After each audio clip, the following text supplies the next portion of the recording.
There's a silence that doesn't feel empty. A silence so heavy it feels like the weight of the world has fallen inside your chest.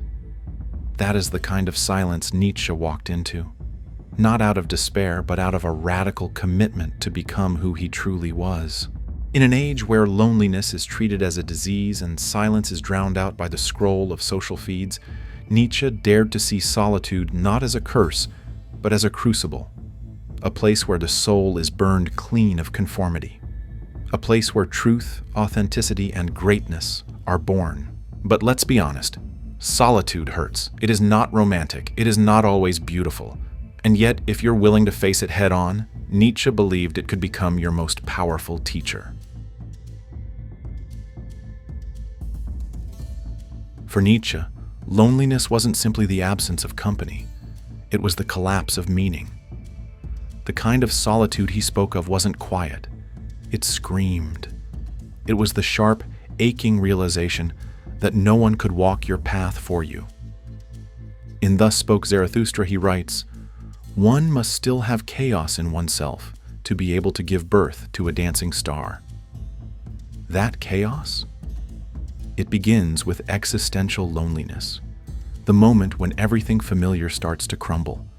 Friends feel distant. Goals lose their shine. Even your own thoughts seem foreign. You are no longer who you were, but not yet who you will become.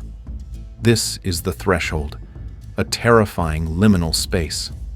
Many retreat here, but Nietzsche urges us forward, insisting that this dark night of the soul is not a detour, but the doorway to transformation. To step into loneliness consciously is to begin the journey toward becoming something more than merely human. It is to begin becoming yourself.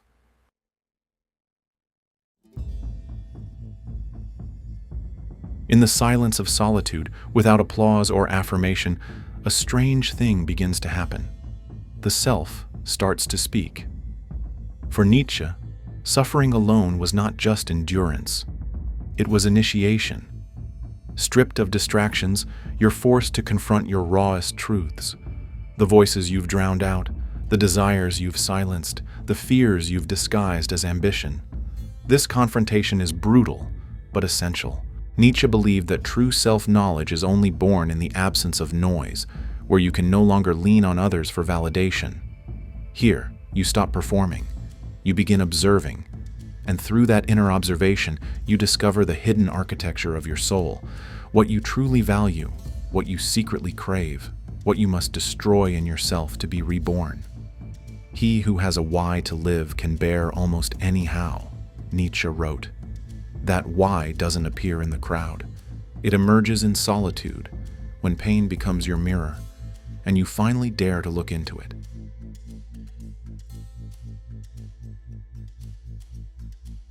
Nietzsche did not see solitude as a retreat from life, but as a crucible where life's highest form is forged.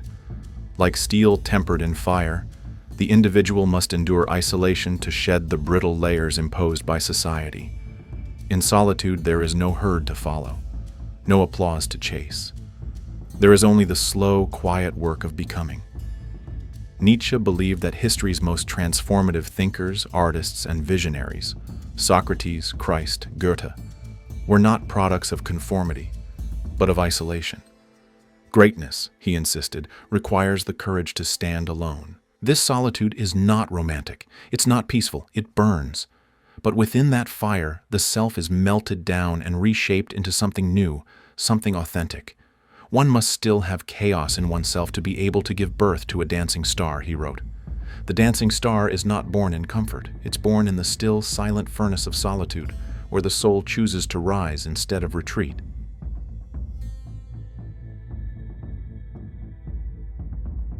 To Nietzsche, the path to becoming oneself is not paved.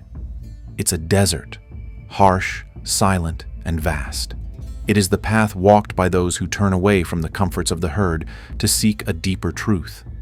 This is not a journey taken lightly. It demands everything: the abandonment of borrowed beliefs, the willingness to suffer without applause, and the courage to confront meaninglessness without flinching. Nietzsche's Zarathustra enters this desert in utter loneliness, not to escape the world, but to be reborn beyond it. The desert symbolizes the space where illusions are stripped away, leaving only the raw materials of the self.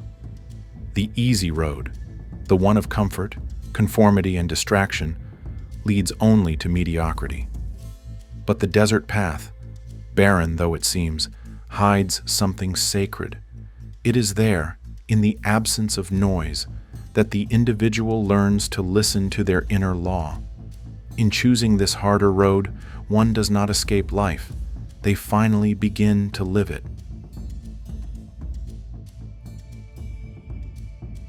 Nietzsche never promoted hatred of humanity. His solitude was not born of bitterness, but of necessity. The goal was not to reject others out of spite, but to detach from the weight of their expectations.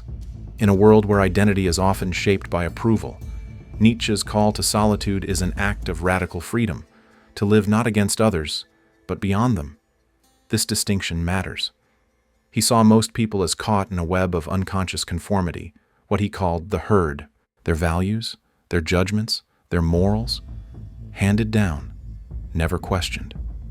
True solitude is the refusal to be defined by this.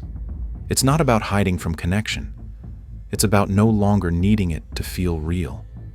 To liberate oneself from others is to stop performing for them. It is to face the silence of one's own soul and ask, "Who am I when no one is watching?"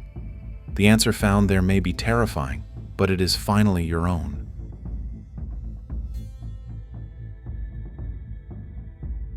In Nietzsche's time, loneliness was a raw silence.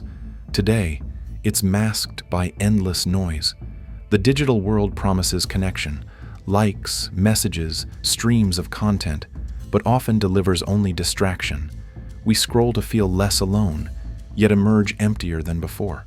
Nietzsche warned against the seduction of shallow comfort, and in many ways the digital age is its ultimate form. It offers 1,000 voices, yet no real dialogue with the self. It dulls the pain of isolation without curing it.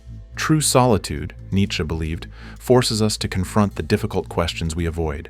What do I truly value? Who am I becoming? But smartphones and social media give us a way out, a way to never ask. This is the false cure, comfort without growth. Real healing demands silence, space, and stillness. It demands the courage to log off, not out of misanthropy, but to reclaim our inner lives from a world that profits from keeping us disconnected from ourselves.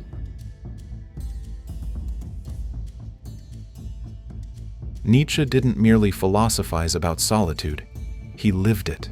His long walks through the Alps, his retreat from society, were not acts of retreat, but of transformation. Solitude to him wasn't a passive state, but an active crucible. Pain, when faced directly, becomes fuel. The question is how to make solitude work for you. Start by replacing reaction with reflection. Instead of numbing the discomfort of being alone, write it down, sit with it, study it. This is not weakness. It is strength in its purest form. Nietzsche believed that only through such solitude could one hear the whispers of one's own soul. In practice, this might mean journaling, meditative walks, or even simply resisting the urge to fill silence with noise. These are not romantic gestures. They are exercises in self-mastery. When solitude is embraced consciously, it becomes a mirror, not of what the world wants from you, but of who you truly are.